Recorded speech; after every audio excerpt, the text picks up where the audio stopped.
Good morning kids. तो आज हम इंग्लिश ग्रामर का चैप्टर 10 द वर्ब पढ़ेंगे। वर्ब को आप जानते हैं हम हिंदी में क्या बोलते हैं बच्चों? क्रिया। क्या बोलते हैं? क्रिया।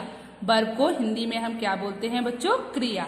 तो क्रिया क्या होती है? जब हम कोई भी कार्य कर रहे होते हैं, कोई भी काम कर रहे होते हैं तो उसे हम क्रिया कहते हैं। किसी भी काम को करना, जैसे कि मैं बोल रही हूँ तो मैं क्या कर रही हूँ? बोलना एक क्रिया है। जैसे कि मैं लिख रही हूँ, लिखना एक क्रिया है। तो कोई भी काम जो हम कर रहे होते हैं वो क्या होती है? क्रिया होती है। समझ आया आपको? चलिए स्टार्ट करते हैं। A verb can show some existence और एक्शन। जो वर्ब होती है, एक वर्ब मतलब एक क्रिया, शो कैन शो दिखा सकती है कुछ एग्जिस्टेंस मतलब कुछ मौजूदगी, और एक्शन मतलब क्रियाओं को, मतलब किसी भी काम को करने को दिखा सकती है। तो a verb can show some existence और एक्शन। जो वर्ब होती है वो कुछ एग्जिस्टेंस और एक्शन दिखा सकती है। समझ आया आपको? तो वर्ब की डेफिनेशन देखते हैं क्या होती है। A verb is a word or a group of words. A verb is a word or a group of words that denotes existence और एक्शन। तो क्या होता है? A verb is a word, क्रिया एक ऐसा शब्द होता है या एक शब्दों का ऐसा समूह होता है जो, तो क्रिया एक शब्द का या एक शब्दों का ऐसा समूह होता है जो एग्जिस्टेंस और एक्शंस को दिखाता है या एक्शंस के बारे में बताता है हमें। ठीक है? कैसे? चलिए कुछ एग्जाम्पल्स के साथ देखते हैं। The bird is on the tree. तो जो बर्ड है वो क्या है? वो पेड़ पर है। The bird is on the tree. तो जो इज है वो क्या है बच्चों? एग्जिस्टेंस है। क्या है? एग्जिस्टेंस है। आप इसको हेल्पिंग वर्ब भी बोलते हैं ना, इसको हेल्पिंग वर्ब भी बोलते हो। तो ये क्या है? मौजूदगी है। A bird is on the tree. तो a bird is on the tree मतलब चिड़िया पेड़ पर है। तो चिड़िया कहाँ पर है बच्चों? बताइए, किस चिड़िया की मौजूदगी कहाँ पर है? पेड़ पर है ना। तो इज द एग्जिस्टेंस। समझ आया? इज क्या है? एग्जिस्टेंस है। मतलब चिड़िया की मौजूदगी कहाँ पर है? पेड़ पर है। समझ आया? चलिए अगला सेंटेंस देखते हैं। तो इसका मतलब there was a lion in the forest, मतलब जंगल में एक शेर था। तो जंगल में क्या था? एक शेर था। तो इसमें जो वॉज है वो क्या है बच्चों? एग्जिस्टेंस है। जो शेर की मौजूदगी कहाँ पर थी? जंगल में थी। समझ आया? तो ये क्या है? एग्जिस्टेंस है, मौजूदगी दिखा रहे हैं आपको। चलिए अगला एग्जाम्पल देखते हैं। Some boys throw stones on dogs. कुछ बच्चों, some boys throw stones on dogs मतलब कुछ लड़कों ने कुत्तों पर पत्थर फेंके।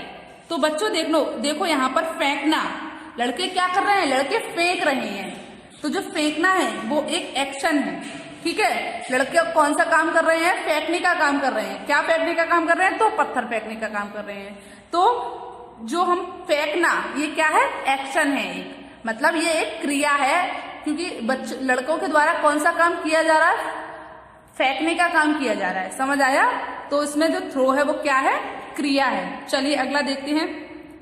You are studying hard. तो बच्चों क्या है?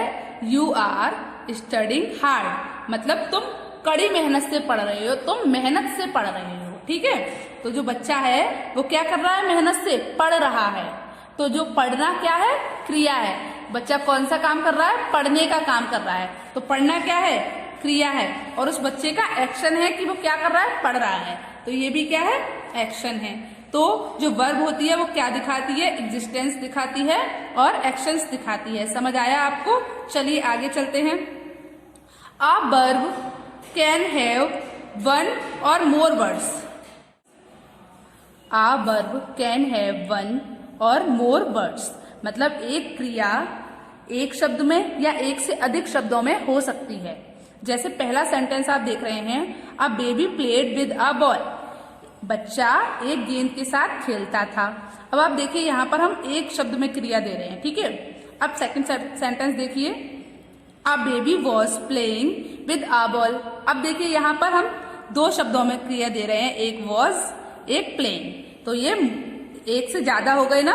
तो एक बच्चा एक गेंद के साथ खेल रहा था। बच्चा एक गेंद के साथ खेल रहा था। तो पहले सेंटेंस में आपने देखा कि सिर्फ हमने एक शब्द में क्रिया दी, और दूसरे सेंटेंस में क्या देखा आपने कि हमने एक से अधिक शब्दों में क्रिया दी। ओके, चलिए आगे देखते हैं। When a verb is made up of more than one word, it can be divided into two parts. क्या होता है जब एक क्रिया क्या होती है? एक क्रिया जब एक शब्द से अधिक शब्दों से बनी होती है, एक क्रिया एक से अधिक शब्दों से जब बनी होती है तो क्या करते हैं? तो उसे हम दो भागों में बांट सकते हैं। जब एक क्रिया एक से अधिक शब्दों में बनी होती है तो हम क्या करते हैं? उसे दो भागों में बांट सकते हैं। जैसे कौन कौन से भाग होते हैं? Main verb and helping verb. क्या कर देते हैं? Main verb and helping verb हमने दो भागों में बांट दिया, मतलब 2 पार्ट्स कर दिए। ठीक है, वर्ब के। चलिए देखते हैं आगे।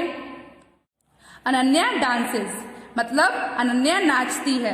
तो यहाँ पर सिर्फ मेन वर्ब है, हेल्पिंग वर्ब नहीं है। तो अनन्या डांसेस, इसमें क्या है? सिर्फ मेन वर्ब है। सेकंड सेंटेंस देखिए।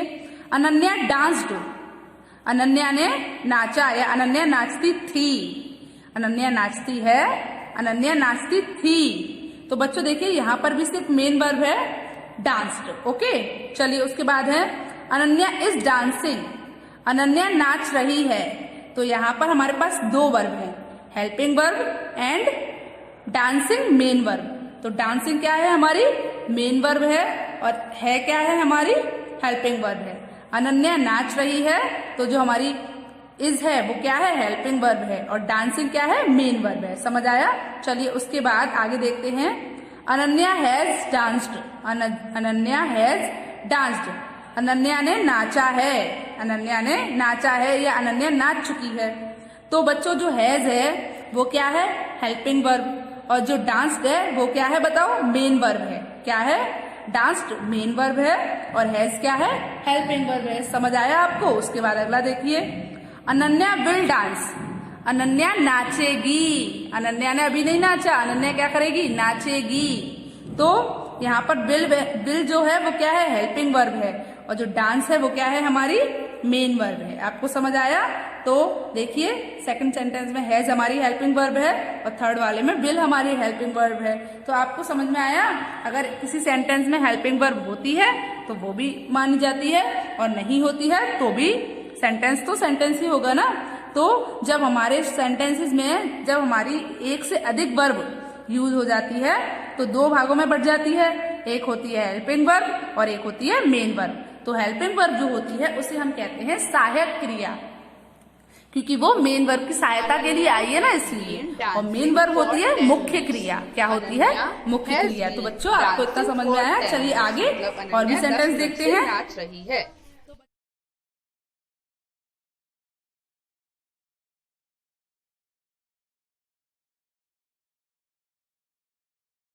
तो बच्चों इसमें जो हैज बीन है वो आपकी क्या है? हेल्पिंग वर्ब है। ठीक है, और जो डांसिंग है वो क्या है? मेन वर्ब है। समझ आया?